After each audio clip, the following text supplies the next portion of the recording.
Welcome, everybody, to the Reentry Room podcast. And I'm super excited for today's episode. It's going to be a really good one. So make sure that you listen to the whole episode because it's going to be a doozy. So I'm your host, Alexa Starks, and this is the episode, or I guess the podcast really, all about working motherhood, mom life, the ups, the downs, the in-betweens, the raw, honest truth, all about motherhood. And today I have with me Amanda DeLuca. I'm very excited to have you on the show, Amanda. Welcome. Thank you so much, Alexa. I'm so excited to be here and talk about genuinely my favorite topic, which is motherhood, working parenthood, toddlers, babies, everything. Just Yeah. here. I could go on forever about it too. So I'm super excited. So this is going to be really important. You are a pediatric sleep consultant, and you have a phenomenal new app called the Riley app, which is going to be a revolutionizing game changer because I know I doom scrolled forever. Yep. So please tell us a little bit more about what you do, the two things, and where you are on your motherhood journey. Yes. Yeah, honestly, I'll start with the motherhood journey actually first because it informs a lot of what we're doing in the app. But I have a almost 3.5-year-old daughter and a just freshly 2-month-old son. You look phenomenal to have a 2-month-old, by the way. Like, Jesus Here. Christ, I did not look that good at 2 months. I was like, did I shower this week? I don't know. Oh, my husband and I will often be laying in bed at 8:30 because we go to bed at 8:30 these days. Yep. Yep. 2 months. Have to. And I'll be like, "Did you shower today? No, did you shower today? Huh? I can't remember." It's so real. But Yeah. no, it's all smoke and mirrors and a very good concealer. Nice. Which gotta have that as a mom. Yeah. Yeah. So I have two kiddos, a really little one and a toddler. And when I became pregnant with my daughter, actually 4 years ago, I remember my husband and I would sit around. We're both product managers as our career, and so we're the people who love to use technology to solve problems, love to really build the technology, the applications that we use in our day to day to solve real life user pain points. And so super organized, super type A, and we would joke to each other that we were product managing the heck out of pregnancy. We read all the stuff, bought all the books, bought all the things, certainly bought all the things, and we're just ha ha ha, we're as prepared as two people could possibly be. And Alexa, as you know, especially with the first baby, had the baby and realized immediately that no, in fact, we were not as prepared because you can't really prepare for what that's going to be like, especially that transition. No, and on top of it, I had postpartum depression, which I didn't anticipate. And I would have these really debilitating anxiety nightmares where Oh, no. I would dream that I had fallen asleep breastfeeding my daughter and that she had fallen to the ground and that I did too. I would hallucinate my son falling, and I'd crush him in bed, and I feel and what actually would happen would be I actually put him back in the bassinet, went back to sleep, and then woke up and my brain was fucking with me. That's exactly it. And my husband would describe hearing what sounded like gushing water because it'd just be on the floor gasping looking for my daughter who was in her bassinet very sweetly asleep, and I was just where is she? It was bananas. And the thing that really got to me was I felt like it was the most important job I'd ever had in my life for which I was the least prepared. Nobody would hire me for this job with the amount of experience that I had. And all of a sudden here you're thrown into it. And I really, it felt to me a lot like a trial by fire. Even though again, my daughter was totally fine. She is totally fine. It was all me trying to adjust my brain. And I would have, after these anxiety nightmares that I had, I would have this as you know, this kind of very familiar, I have a million questions. I want to know, is she okay? Am I okay? When is this going to get easier? What do I need to be doing? And very quickly found that the internet is kind of a cesspool of misinformation, what I like to call anecdata, where you'd go on Reddit and some random person would be well, I didn't vaccinate my kids and they went to Harvard, so you do the math, and you're that isn't math. That's not how anything works. Yeah. And I just got so frustrated. And specifically, I have a degree in economics, and I know that we have good data about what does and does not matter in parenthood and early childhood development. And it was frustrating to me how difficult it was to access that information and to kind of get a sense of like, what are the different milestones that kids go through? Like, what are the different stages that they have? Like, what should I be doing about that? And like, how can I really show up and be the type of parent that I want to be without worrying so much about it? And so that was like the initial kind of light bulb behind Riley was like, can we make this data, this information easier to access? And more than that, can we make it something that doesn't just tell you the general use case, the general like, well, you know, babies at about this age do such and such a thing. Like, there's so much that makes your individual family, your individual child unique, but also not unique in the sense that like children do tend to go through these kind of predictable developmental stages. And so how can you marry those two things? Everything that makes you and your family special, and every family really is special. And also like, what are the kind of more predictable elements that we can kind of put together and provide you the sense of like, what's going on with your child? What's going on this month, like next year? You know, how can you show up and again be the parent that you want to be? And that's exactly what Riley is today. We like to call it the Duolingo for parenting. Ooh, that's a good one. Yeah, it's also like the last thing I'll say about it too is that, as you know, there's a lot of parenting that's joyful, a lot of it that's not very joyful, especially at the beginning. And so we wanted to kind of make something that was like beautiful to look at, restful, and like sometimes even just like fun to get into. It's really fun to talk about your kids. It's really fun to learn about them. And a lot of other things in parent, like the 17th butt that you've wiped that day is not always so joyful. And so like, can we give some of that back to parents and like ease their mental load a little bit? So that's This is super interesting. I really love this because I was scrolling through your website and it looks like it's supposed to replace the doom scrolling that you're doing when you're up at 2 a.m. and 3 a.m. and 4:30 a.m. and you're like, is this normal? What do I do with this? What should I buy for that? And is that right? Like it's an AI that's like customized to parenthood. Yeah. Right? So there's a couple of different like levers on which it's deeply like kind of custom to you. The first one is we have this knowledge base, basically this external brain that Riley has access to that we've prepared really with a fine-tooth comb with what our clinical advisory board, which is we've got a pediatric neurologist, a PsyD, LCSW, like people who are like real experts in parenthood and early childhood development. And we took all of those studies, like the really, really, really high quality ones that we knew existed, and packaged them up for our model to be able to use and to reference so that when you ask a question looking for reactive support, like how much Tylenol should you give to your 2-month-old 9-pound baby, it knows. There's a right answer to that. But then there's also the more like, you know, what are some things that I should be doing with my newborn that, you know, because I am a parent of 2, I live in San Francisco, like the advice is going to be relatively the same, like show them high contrast things, like walk them around, talk to them. It'll be relatively similar across the board. They're customized to me, like, hey, you know, my daughter's name is Eleanor. Like, you know, have Eleanor show him some flashcards. She really wants to. I remember you told me that she really wants to be involved, and she's really excited about the baby. Like have her like hold up some black and white flashcards that I know you have, or like take him on a walk around your neighborhood and like show him the little like the changing light on the you know walls and windows. Babies really like to look at contrast, and so it's something that like applies to you.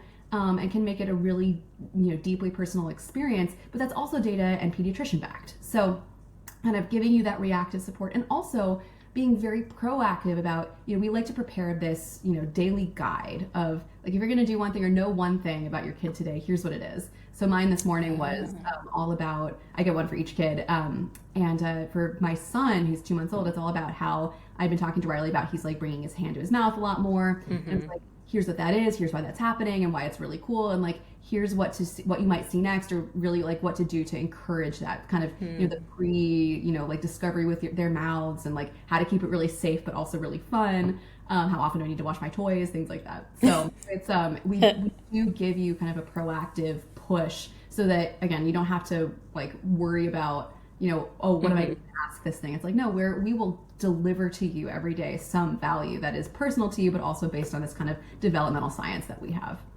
And I assume you can input all your personal information about like your kids and all this stuff. Yes. And because again, so many of us building this are parents, like I'm user 0 with my 2 kids. The privacy of the data is really important. Like I would not use this product if I wasn't absolutely certain that the data that I'm putting into it is like personal to me, and that nobody besides like one person at Riley, which is mostly me, could have access to that for troubleshooting reasons. Like this is really private, it's safe.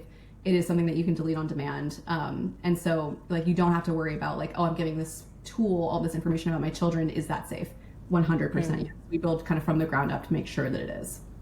I like that. I think this is really cool for two reasons. One, it really aggregates all the data, so you don't have to waste time going down like one blog post, another website, and then like, okay, now down 4 different Reddit rabbit holes, and everyone's got an opinion that's different from someone else's opinion. So I like that. And then second, I like that it's better than ChatGPT if I were to just use ChatGPT, because every time I ask it to cite its sources that it pulls information from, like 50% of those links don't even work. And I'll be like, okay, this link doesn't work. Can you provide like a different one? And it'll provide a different one. And I'll go to verify where that information came from, and it's not even on that link. So, and it's questionable. And then if you use Google's new AI tool at the top, if you look at the sources it's pulling from, it's also like Reddit, Quora, TikTok. And so that's not like legit. So I love that this is like backed by real experts and science. Sorry about this. Every so often, I stress test Riley's answers versus like a ChatGPT or a Claude, just because I'm curious to see like how it's stacking up, given that it has access to this like very thoroughly vetted data. And so a couple weeks ago, my son stopped pooping, which is like newborn, like breastfed, very common. And I knew that, but I also was like, because I'm a parent, and even though I know what I know, I need to be reminded what I know sometimes. Yes. I went to Riley and was like, hey, is this normal? It's been like 3 days.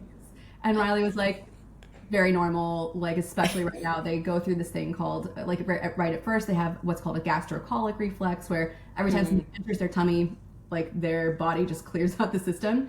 And at about 6 weeks, which is when he was, that shifts to the kind of more regular rhythm of like the body will store like different nutrients, because breast milk is such like a perfectly like complex food for him. Like often like there's just not enough waste for him to get rid of, and so it can be up to a week sometimes, which is totally normal. But if you're concerned, ask your pediatrician. I was like, okay, that's reassuring. And I then asked the same thing to ChatGPT, and ChatGPT was like, not normal, call your pediatrician. Like baby should be pooping every day. And I was like again, even though I knew that it was the wrong answer, I still was like, oh. And I messaged my pediatrician then and I was like, hey, just want to like triple confirm that like this is okay. Yeah.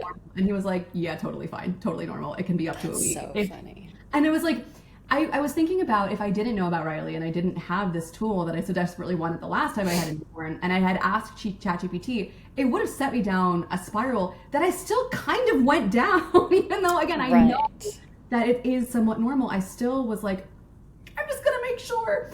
And it was really like very frustrating to like have this tool that we're told we can trust be like so completely wrong about something pretty benign. That's really important to us, and to again, me as user 0, like what we tell you needs to be accurate. And actually one of the things that we have our clinical advisory board do for us and with us is they go through, we have like our pediatric neurologist loves to do this, where like she'll go through and ask really tough questions of Riley, and then she'll grade its response. And like I would say like 8 times out of 10 she's like, this was fantastic, this was like on par of what I would have told one of my patients. And like 20 like actually more like 8 to 9% of the time she's like, this was pretty good, here's the way that we need to refine this further, like here's what it needs more of. And that's what we can actually feed back into our system, so that like we're constantly refining, we're constantly improving it, we're constantly getting it to as close to 99 to 100% fidelity as we possibly can. That's amazing. I love it. Okay. I want to come back to this at the end of our episode. And I want to move on to sort of the meat of our episodes, which are either a confession share moment or a biggest lesson that you can share moment. I believe today we're going with the biggest lesson that you've got for us, right? Yes.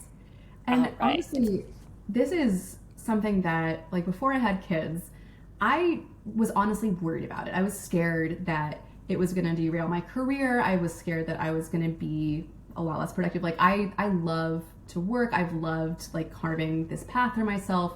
And I also have always known that I wanted kids. And everything that I had always like seen and read kind of questioned whether or not those two things could coexist really harmoniously. And the biggest lesson that I have from having kids and now having two kids is that moms can do it. Moms get shit done. And, you know, rather than being like an impediment to my career, it's really like made me a better worker, made me a better mom. Like I am so much more productive. I'm so much more effective, I think, now in work because I'm much better at prioritizing my time because my time is very precious to me. Not that it wasn't precious before, but like it is really, really important to me to have these dedicated hours with my children every day where I'm not working, or I'm not looking at my phone because it fills my cup, it fills their cup. And it's really like, it's something that I deeply value. And in order to have that, I have to be as efficient and effective as I possibly can in the hours that I'm working because there isn't going to be a later. There isn't like a, oh, I'll just get to that after dinner. Like, no, I'm with my kids at that time. And that's really important to me. And so I am much, much, much more productive even, I think. And like now with toddler, with newborn, with startup, you know, again, like a couple of years ago, if you'd asked me if I thought it was going to be possible for me to do that, I would have been like, I don't think so. And now, yeah, absolutely. And how? Like, you know, I can do it. We can do it. Moms are absolutely incredible. And it's really like the lesson to not underestimate myself and not to put kind of the artificial boundaries on what I'm capable of achieving because we can do it. We're amazing. I love this so much because I'm right there with you. I preach about this all day, that your mom skills make you a better employee, leader, manager, whatever. And everything that you've built as a mom is directly transferable to work as a CEO, startup founder, or an employee somewhere. And sure, postpartum is very hard, and and it's just a season, it's just a phase, and eventually you kind of come out of that fog and, you know, rediscover yourself, and it's all an evolution. But I will say, you know, the workplace can really impact how you experience like the going back to work, and you can go back at it like gung-ho and super excited, and if, you know, your manager's judging you and you're facing bias, it definitely can be challenging. But as far as like from an individual perspective, motherhood can absolutely expand you and evolve you into this amazing, super strong woman. Absolutely. Well, and Alexa, one thing I want to add on to that, because you're absolutely right, and it's, I think, really worth mentioning that I'm so lucky in that I get to work remotely. You know, I am at home all day. I am breastfeeding my son, and like I have the option to like go like duck out, or like my husband will like bring him in and I'll like nurse him during a meeting, and I have that option available to me. And it really it frustrates me when like that grace is not extended to especially new parents, where you know, we've all seen and kind of heard about like return to office mandates and all of that, and I feel like a lot of it is driven by like kind of middle management being like, well, I can't see you working, so how can I ensure that you're working? I hate it's awful. that rhetoric. Me too. And like I really feel like we do a disservice, especially to new parents, in like the way that we transition them back to work, and like the restrictions that we put on them, especially moms. And so, you know, I feel very fortunate that I get to be here working. I'm like at my house doing my work, and I can do work that way. I think it would be very different and a lot more difficult to try to go back, like especially since my son is so little. Like I've been like taking a break a little bit, but like not really, honestly, because I just, you know, it's been easier for me to kind of, you know, go and do both. If I do go back into an office, forget it. Like and that's also, I think, why it's so important to have good parental leave. You know, parental leave is especially for the birthing parent. Like it's not like a time that you just get to like go and rest and like hang out. Like there's no rest. No. What is sleep postpartum? What is sleep? You are healing your body. You are figuring out your life with your new baby. Yes. It is a period of intense transition, and that's so important, because if you don't get that, it's, again, especially as the birthing parent, like that can have repercussions for a long time. And so I think I'm having the time to like really like recalibrate and rest and like get to a new center, whatever that new center looks like, I think is incredibly important. Yeah, no, and that's a lot of what I teach in for moms and for workplaces is literally how to support moms and how you can advocate for yourself. And one of the things I love is if you plan ahead while you're pregnant and have a conversation with your manager, with HR on what you would like your return transition experience to be, you can say, I would love to work remotely for the first month back, or hybrid, or part-time. But you have to have that conversation before you go back so that you don't quickly struggle and now you don't know how to ask for these things. But if you ask first, there's a possibility of yes. But if you never ask, there's never going to be that possibility. That's exactly it. And I think the thing I love about that message is that when you give your like company, your manager, like everybody who in theory is intended to like support you in your workplace, like when you ask for what you need, even if that need changes because of circumstances that you can't predict, like having a newborn, it gives you a much greater likelihood of success in that transition period versus if you expect them to like kind of do that for you. That like the communication like is very important and really does kind of have to cover it because only you know what you might need, especially if you've had a baby before, but even if you haven't, like knowing what your options are, knowing how to be flexible, starting that conversation as early as possible is the way to go. Exactly. And there's so many tools nowadays. So the excuse of, oh, I can't see if you're productive is such bullshit because no one really measures or tracks your hours in corporate America, at least by like 9 to 5. It's very rare that you're actually tracked on hours. And so it's just like a visibility bias. Nowadays, many companies use, what is it, Asana? Did I say that right? Is it Asana? No, it's Asana. And ClickUp or Monday.com or Trello, there's dozens of different project management tracking apps that track your progress. So you can see, your manager can see that, okay, I'm, at XYZ progress and I worked on XYZ tasks and, moved the needle on whatever projects. And so you can still show that you are working and there's actual progress. So that's, when I've done some of my workshops, there's been a few companies that don't have any real collaboration, offline collaboration or asynchronous tools like that. And that's easily the first thing I have them implement, easily. Yes. Because that really helps, especially like the new moms and new parents coming back, but just parents and people in general. Yeah. I couldn't agree more. And I think it's an important message, I think, for companies to hear as well, which is, we care more about the output at the end of the day. Like the only thing that matters is the output, the outcome of the work. And since day one, I've always kind of wanted to build the company that says, listen, work where you need to, work the hours that work for you. There are certain, overlap collaboration hours that we have just so that we can get work done more efficiently. But we're not going to put artificial limits on like when work happens, especially when good, deep work happens. We do need to see the progress, and we set really ambitious goals because we want to make a difference for parents. And as long as we're kind of making progress to those goals, as long as we're seeing the movement, like it doesn't matter to me whether or not you're working an 8 to 5 or 9 to 5. Like what matters to me is the work getting done, and can we see the work getting done by we use Linear on the engineering side to track like engineering tasks, have daily check-ins just to kind of again talk about the work, talk about blockers. Like there are things to do that can demonstrate, hey, I'm working on this, and then you're able to give that flexibility back, especially to parents, to be like, am I working on this 9 to 5 usually? Am I working on it sometimes at 10 p.m. because that's when I'm awake pumping? Sometimes. Yep. Am I like taking a nap from 1 to 2 because that's when my baby is sleeping and I had a terrible night last night? Sometimes. And, that's okay. But the work got done at the end of the day. Exactly. And so like that is the flexibility and like the workflow that I love and I really value for myself because that's what I need. And so being able to kind of give that back, I think is really important.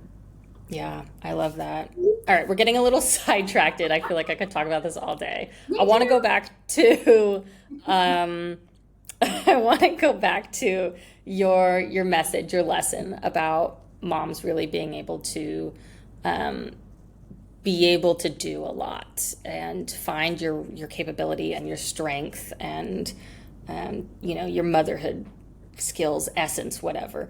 What like actionable takeaway would you give to new moms who are listening to this? Like what's an action step that they can take if they're in your position, if they're a new mom, postpartum, career woman?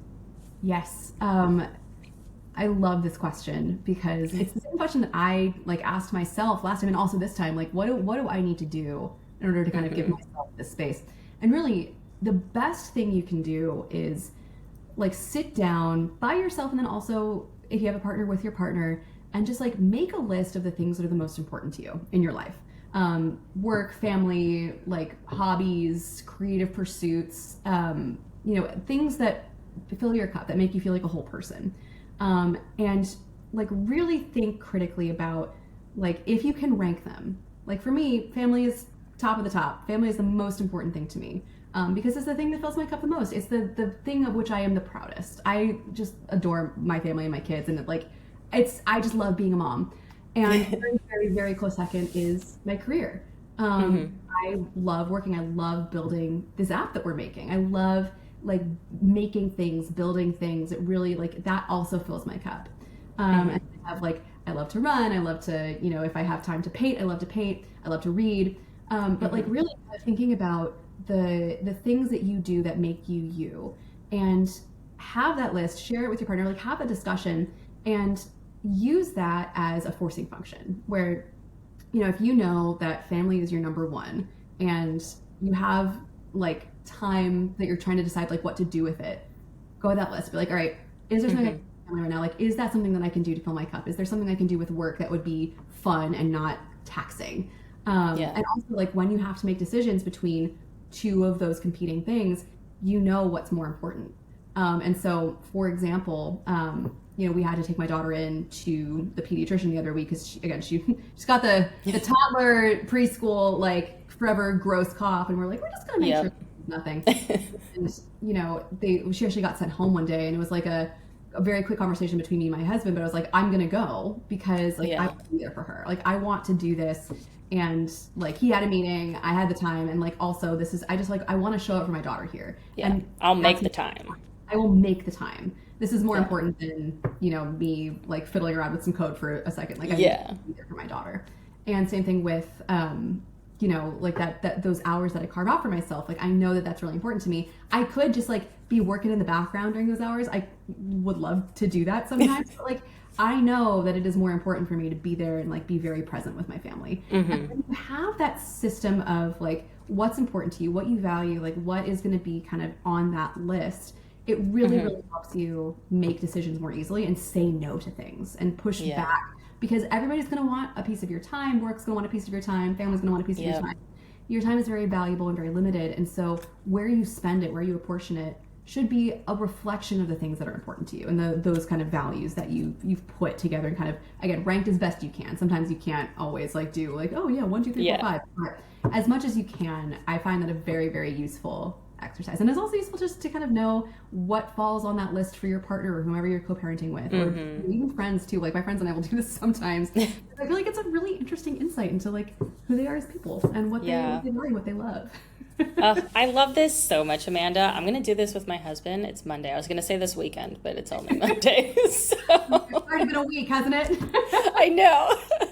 I'm going to do this week, I think. But I love this. Here for it too. I usually like to do it and do a little refresh around the new year, just because it's a nice annual forcing function. But just kind of doing a check-in and being hey, any changes or any thoughts, anything new to the list that you want to add. One thing for my husband is like he's been taking guitar lessons because he always wanted to learn guitar, and now he's learning guitar, and like that was on his list this year. Was like, I really want to make time to like practice. Okay, but wait, you guys, you had a baby. What time do you live? Like what parallel universe do you live in that I'm not living in? Because I also have 2 kids. What's the disconnect? I don't have time to take guitar lessons. And like this is one of the things that like one of the reasons I'm so glad we both did this, where it's like because I know that that's something that fills his cup, that like makes him happy.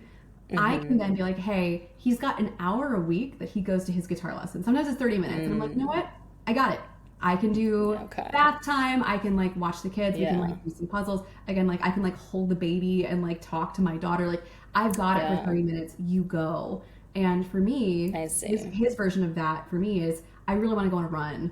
I've got the kids. Or like I would really like to like sleep is really high on my list. I love to sleep, which is difficult. Same. Toddler. It's like, you know what? I really like an hour to sleep in on a Saturday morning. And you know what? I'll get up with the kids. I've got it. Like you rest and like take that time because I know that it's going to make you feel better, and it's something that you really prioritize. My husband's not a sleep inner. Like he's like that's not particularly high on his list. So we're able to kind of give back to each other in those ways, and it's one of my favorite things because I feel like it has deepened our relationship in a meaningful way, where it's like he's able to give me something that I really value and I'm able to give him something that he really values, even if I'm not doing the same exact thing. Like I'm not taking guitar lessons, but I'm so happy to support him doing that and being like, for these 30 minutes on a Thursday night, I've got this. You go do your thing that's going to make you feel really happy. And that's I love that. I love that. That's amazing. Okay. I want to circle back to the Riley app. Is it available to anyone to download, or is it in beta still? Where do we find it? It's available on the iPhone App Store. Search Riley app and you'll find it. And we would love to offer you guys a code. We'll put it in the episode description. Yay! Listeners, we'd love to give you 3 months free. That's exciting. I love it. I'm gonna actually look it up because I feel like every now and then I'm literally Googling about like toddler tantrums and how to fix my toddler's tantrums, and it's brutal. And my toddler, he's gonna be 3 in a month, and he's dropping his nap, and it's like, how do I like help him? And he's rejected bedtime all of a sudden, and now it's like an hour. Oh my God. I actually worked with Riley on this with my daughter, who did something very similar around when she turned 3, where like she does not nap at preschool. She does nap sometimes on weekends, but like it was like a very stark transition from like taking a 3-hour nap to like taking no nap. What do we do? And also like fighting bedtime, endless delays, like calling us back. And like because Riley knew me and knew our family, like a lot about our routine, it was able to say, hey, like here's at dinner time, here's what we say, like here's what we should do at bedtime, like here's basically how to get her in a place where like she's not like taking 3 hours to go to bed. Like I can't do that anymore. And it worked. It was like what it told us to do. It gave us a very actionable plan, and like in like 3 or 4 days it was meaningfully better. And now like every so often she'll still call us back in, she'll be like, I'm scared, but it's like it's been really, really, really effective. And like, this is amazing. Definitely checking this out tonight. The thing, like the secret sauce, honestly, I'm not sure, like this is what worked for us, was an okay to wait clock. We had one of those Hatch sound machines, and we talked to her. It was like a game that we played where it's like when the light turns green in the morning, then you can call out, and then mommy and daddy will come in, and we'll like, it'll be like a big like hooray, but like we don't out, and like when that light is off, we're in bed, we're having our quiet time, we're resting our body. And she thought it was like the most fun game ever. And like within a day, and now in the morning, at like 7 when it turns green, she goes, Mommy, Daddy, the light is green. Like on our way. Oh, I love it. This is amazing. That's hilarious. It's really the best. It is. Sometimes, most of the time. Sometimes it's a lot. Sometimes it's loud, but it's really fun. It is. Well, Amanda, this has been absolutely amazing. I feel like we could talk forever and ever, and maybe we'll have to do a part 2 episode. Would love that. It's been such a great conversation, Alexa. Thank you so much for having me. Thank you so much for being here. And if you're a mom listening to this, please look at the link in the description. I'll put a link to the Riley app where you can find that, and the code that you can use for a discount as well. And I'll put a link in the description if you're looking for any sort of like maternity leave help, for my resources as well. And other than that, if this hit home and you are listening to this, share it with another mom who maybe could use it, and use the Riley app, share that. And other than that, thank you so much for joining, and we will see everyone in the next episode. Thanks, Amanda. Thanks, Alexa.